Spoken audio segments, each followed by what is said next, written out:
Helicopter দিয়ে উদ্ধার এবং ত্রাণ বিতরণ করছে র্যাবের সদস্যরা। জানিয়ে দিব, পালানোর সময় সীমান্তে আটক যশোর ছাত্রলীগের নেতা। ভারতে পালিয়ে যাওয়ার সময় বেনাপোল চেকপোস্ট থেকে যশোর জেলা ছাত্রলীগের সাধারণ সম্পাদক তানজিব নওশাদ পল্লবকে আটক করেছে বর্ডার গার্ড অব বাংলাদেশ বিজিবির সদস্যরা। পল্লবের বাবা যশোর জেলা পরিষদের সাবেক চেয়ারম্যান সাইফুজ্জামান পিকুল। এবং সর্বশেষ জানিয়ে দিব, ভারতের ত্রিপুরায় পানিবন্দী 17 লাখ মানুষ, 19 মরদেহ উদ্ধার।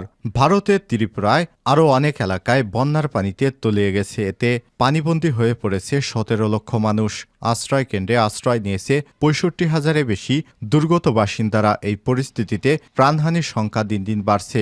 গত 4 দিনে 19 জনের মরদেহ উদ্ধার করা হয়েছে। ভারতের পত্রিকা আনন্দবাজারের খবরে বলা হয়েছে, প্রবল বৃষ্টিতে বন্যার কবলে পড়ে ত্রিপুরা রাজ্য। রাজ্যের বিস্তীর্ণ এলাকা